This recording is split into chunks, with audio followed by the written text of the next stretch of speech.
今天呢，我们再次邀请到我们下班经济学最信任的医师之一洪永祥医师。医师你好。医师你好。子清好，琼芳好，各位观众大家好。台湾有10万人在洗肾，对，这洗肾王国，这个大家听起来不是这么的开心哦。而且最近呢，洪医师呢在那网络上有一篇新闻被大家这个反复的在讨论，清淡食物竟然也是伤肝伤肾的原因了，为什么呢？我先讲一个我碰到的一个临床案例哈，这个是常有的一个迷思哈。我们讲说这是一个那个80岁的爷爷，他80岁的那一年生日，他儿子非常孝顺，就给他一个全身的健检，因为他想说他爸爸在乡下作息正常，那吃的也很清淡，又有在运动，应该身体还蛮健康的。结果一检查，他的肾失球过滤率剩下38分，那个肾功能已经到第3期了，那算中等强度的那个肾衰竭，然后高血压，然后而且大肠竟然还有息肉，那息肉他们去做了切片，后来发现竟然是大肠癌。哇，他儿子就很难接受了，为什么他父亲吃的这么清淡，为什么还会有这么多的一些问题？我说你吃的这些其实一点都不清淡，把那些他所谓认为的清淡食物改掉之后3个月，他肾功能啊、什么血压、蛋白尿那些就慢慢改善了。哦，对，今天呢，我们下班经济学也特别帮大家整理出来5大我们以为很清淡的饮食，但其实是会伤肾的一些食物。先从第5名开始好了，这个我真的很惊讶，就白稀饭、白面条。医生，这个不是很清淡吗？这不是生病都要吃稀饭吗？对，这5类我们认为清淡，其实很多长辈几乎每天都在吃的，因为他们牙口不好，所以他们很喜欢吃一些白稀饭啊、白面条啊。你知道这叫精致淀粉类的。精致淀粉经过一些高温的熬煮，我们常讲在广东粥，你一直熬，它的米粒就不见了，那叫破坏它的淀粉结构。那其实白稀饭啊、白面条的那个煮得很软嫩，类似你在喝糖水，所以它叫升糖指数爆表。你有没有想过，他早餐是在喝糖水？那他这些爷爷奶奶怎么会健康啊？所以很多时候代谢就会变得很差，甚至这些淀粉过多的淀粉，你知道在肝脏会转换成那叫三酸甘油酯。三酸甘油酯就变高，就变成脂肪肝等等那些就跑出来就塞到血管了。所以这些其实白饭、白面条、白吐司这个都要特别小心，它都是升糖指数之王。意思有一些长辈很喜欢用馒头泡水，这样来代替淀粉，这样可以吗？对，它就是精致淀粉，要给它泡水，又软嫩，其实很软嫩嫩的这些吐司啊，一些淀粉类的食物，它的升糖指数就比较高。那你如果不吃白吐司，比如说我们吃的是全麦吐司，比较硬的，要咀嚼的，要咬的，那个它升糖就会比较慢，这叫有含高膳食纤维的哈。比如我们吃白米饭，如果觉得不行，我们就加个五谷米、糙米、燕麦那个升糖就会比较慢一些。可是爷爷奶奶因为牙口不好，他们都不喜欢吃这些硬的。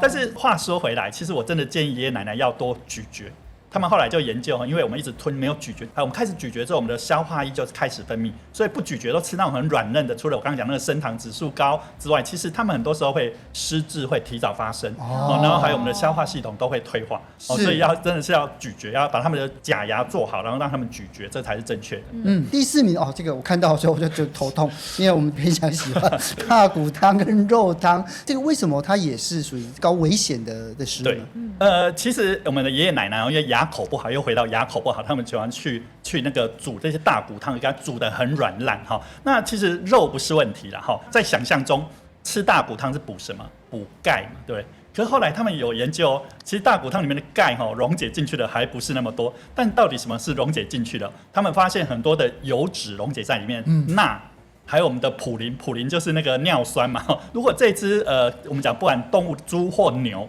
它有接触到重金属，这些重金属很难代谢的，都存在它的骨头里面去，所以把那些什么铅、镉、汞啊这些重金属也溶解在汤里面，这个其实是非常危险的。我会建议，其实爷爷奶奶可以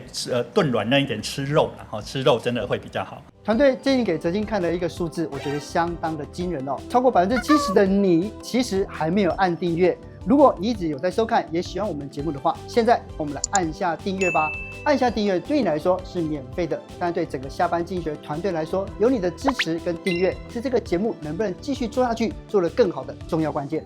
那医师想要说吃肉嘛，然后很多长辈可能牙口不好，他们也可能想说，那稀饭配肉松啊，结果也上榜了。对，这些都是配稀饭的好料对。那我们讲，因为我们很多爷爷奶奶他们也知道要吃肉，可是他们可能牙口不好，已经咬不动那么多的肉了他们就想说，那我肉松好像就吃到肉，有蛋白质啊，优质蛋白啊，不会有肌少症的问题啊。可是后来他们发现，其实很多的肉松、鱼松，因为经过了一个长时间的一些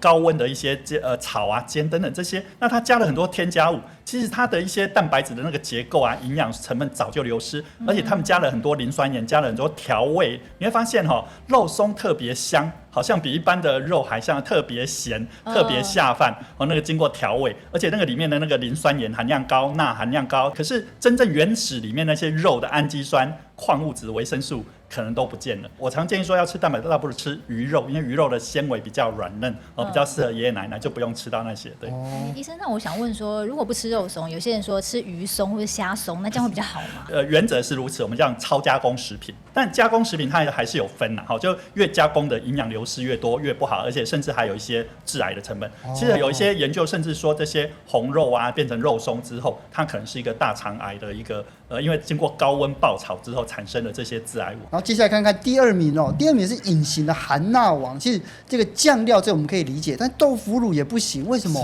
吃豆类就算了哈，豆腐乳事实上是一个发酵，而且它又一样是调味，所以它的钠离子含量过高但常常一小块豆腐乳可能就超过你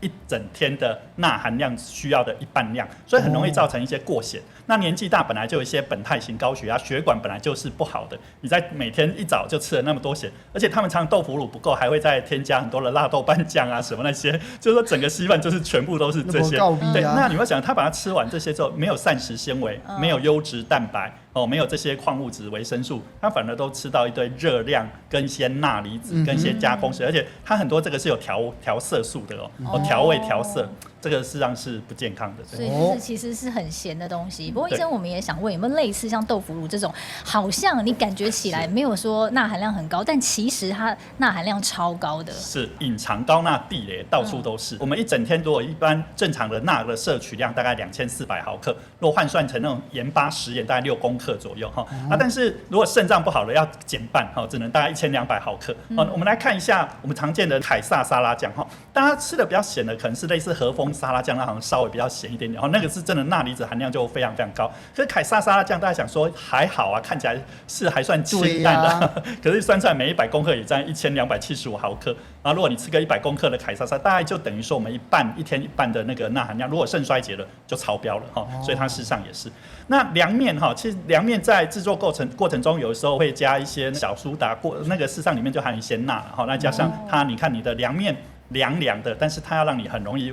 入口的话，其实调味也调得蛮重的是，所以一个是说你要酌量的添加，那个其实一个凉面也大概有1200毫克，也大概是一天你吃的那个凉面就吃掉了你一天的总量的一半了。一碗凉面就是一整天的。这样子你看，就夜店出来就不能去吃凉面，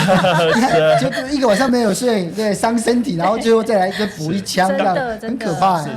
高钠要很小心，除了那个你肾脏就一直不停的把钠排出去，它一直做工，那它会造成血压比较高，那容易保水，所以有时候你吃了高钠的食物，你隔天眼皮就水肿，脚就水肿那个真的要特别小心。对，血压也会上来，然后如果你有蛋白尿，蛋白尿就跑出来那另外一个大家比较容易忽视掉就是吐司其实吐司大家感觉好像很清淡那但事实上他们发现吐司在制造过程当中也是会添加进去钠，那他就发现每大概100公克大概443毫克有时候你吃2片的吐司就到达600毫克左右的那个钠离子所以这个。那问题是，常常我们不会吃白吐司。那再来看到这个第一名，清淡饮食却超伤肝肾的，又是稀饭系列，就是什么酱瓜啊，然后酸菜啊、菜脯，这也都是配稀饭的，对不对？是，这也是豆腐乳的好兄弟。豆腐乳旁边几乎都会有这些。那这些其实我们刚刚讲说，都是其实如果它原始的食物是什么？它原始可能是一个小黄瓜，其实这些都还算健康。可是它把它这个加了盐，加了去腌制类的那可能就一些好的像不管是维生素 C 啊什么那些就比较。不见了，然后又加了一堆的钠离子进去，那又咸，然后很多还调味做了一些加工食品，然后还有时候他们发现有时候腌制比较不好，会发霉。那发霉会产生一个叫黄曲毒素或赭曲毒素的问题，那黄曲毒素就很容易会致肝癌，所以很多时候吃腌制类的会致胃癌啊、肝癌等等那些，这个也是要特别小心。对，是。可是像这一些饮食啊，其实那个像那些长辈们都已经吃了很久，甚至从年轻的时候就一路这样吃下来，要改好像也很困难。医师有没有什么方法可以帮助大家呢？有时候长辈是节俭成性，有时候是因为牙口不好，那如果节俭诚信，这个就是要有一些年轻人啊，或请家里的年轻人来帮忙准备他的3餐。那如果牙口不好或生病，就要去找医师把它处理好。我会建议怎么吃，就是我们要兼顾其实年纪大的爷爷奶奶还是可以吃得很健康几大重点，最重要就是蛋白质，优质蛋白其实很多爷爷奶奶其实为什么骨质疏松，为什么会退化，其实都是肌肉开始退化所以之前那个其实何立安博士不是叫连爷爷奶奶都要练习那些核心训练，这个真的很重要，深蹲，对啊，就是肌肉，但你要肌肉，你要运动，你要有原料啊。原料就是我们的蛋白质那优质蛋白就豆鱼蛋肉奶类那我会建议，其实长辈们呢豆很棒他们后来发现，其实我们的一些豆腐、豆浆啊这些都非常棒，它的营养价值又高然后又很好入口，然后对于那个女性的长辈，还有一些大豆异黄酮啊等等这些那鸡蛋也是一个很好，你可以做成蒸蛋啊，一点都不会有一些牙口的问题鱼肉我刚刚讲鱼肉啊，这个它会比那个红肉类的纤维来的更好入口。再来就是蔬菜也很重要彩虹5色蔬菜，包括绿菠菜啊、红萝卜、紫茄子，5颜6色的蔬果有各式各样的植化素，茄红素、花青素、儿茶素、姜黄素等等这些我会建议一天大概吃3种颜色比如说你可以搭配绿色的绿菠菜，那我们的红色的红萝卜，紫色的那个紫茄子，这个是有很多文献研究出来，这些植化素干嘛？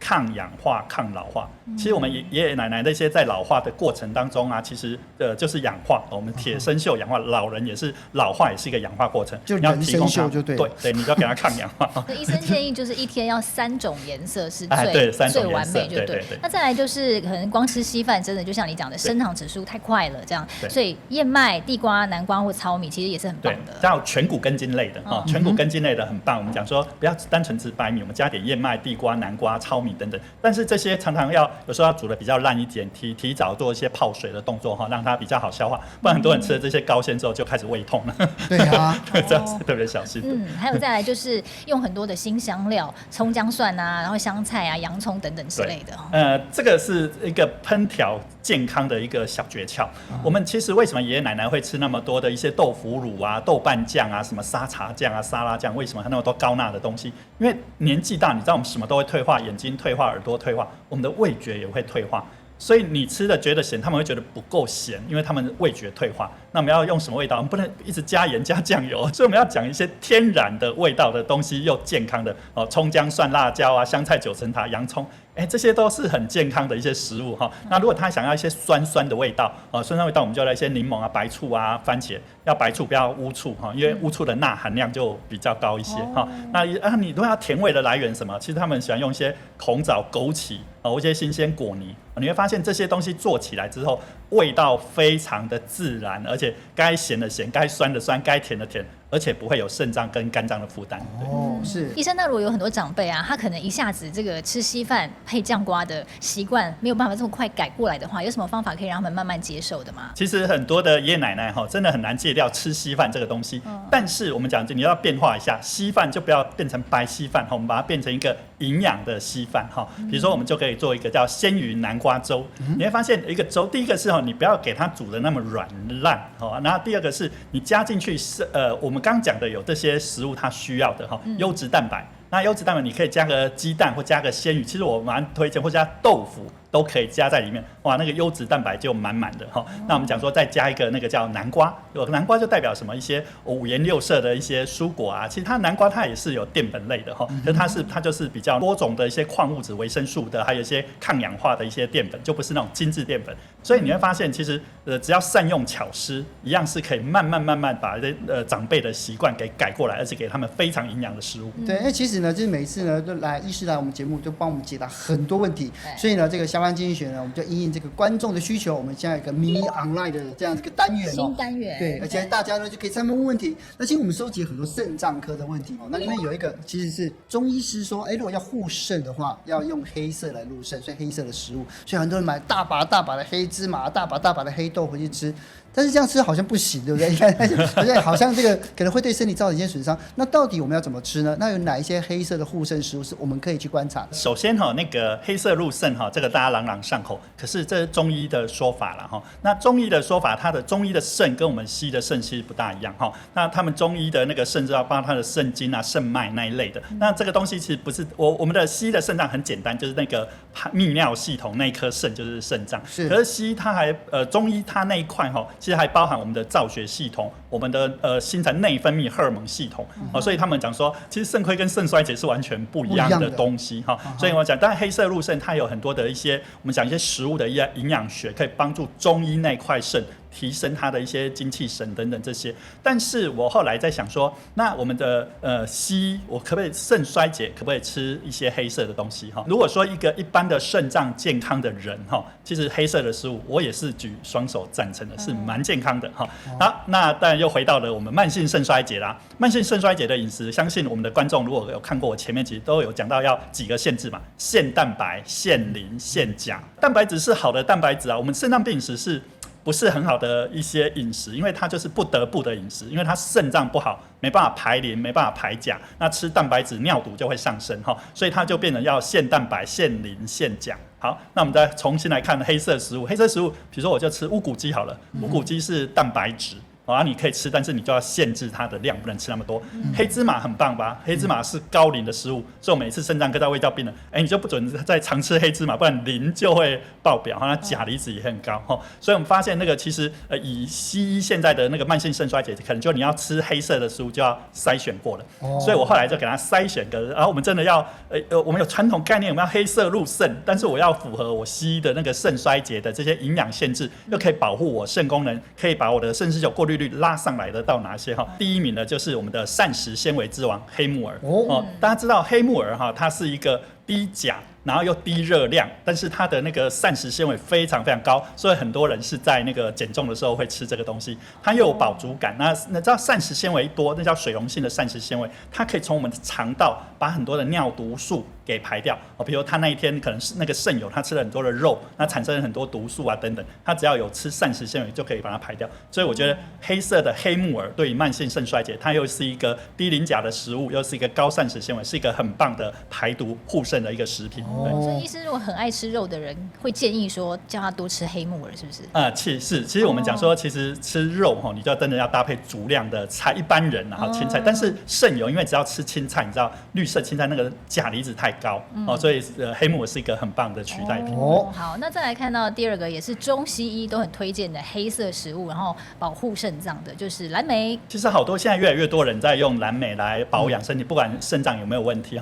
抗老化、美白我们一些长辈的失智症，他们都会吃这些那其实它很多的那些我刚刚讲蓝色的那些蓝黑色的那个叫花青素，那除了维他命 C 还有很多的花青，它有一些膳食纤维，所以它是一个抗氧化之王所以它是一个我非常推荐。那加上蓝莓也不是那么甜，现在很多的很棒的膳食纤维，但是它实在太甜了，那又把你的血糖拉高又不好所以我觉得蓝莓的钾也算还可以接受在很多的水果里面，像我们很多的香蕉啊、奇异果，那钾就太高。其实香蕉、奇异果也是很好的水果，但是因为钾太高，肾油就不适合。但蓝莓又有抗氧化力，钾又还好，所以其实我也蛮推荐。那接下来看到的话，第3位就是有看到是黑葡萄。对啊，这个黑葡萄为什么可以帮助我们的肾油呢？其实他们研究黑葡萄跟红葡萄还有绿葡萄，好像黑葡萄它的抗氧化力最强，然后发现是什么？那叫白藜芦醇，黑葡萄里面的一个白藜芦醇。最近这个很红有人会专门去吃它的保健品。对，很多做成保健品，其实我们刚刚提到很多那些都做成保健品。但是我为什么还是喜欢一个叫全食物的概念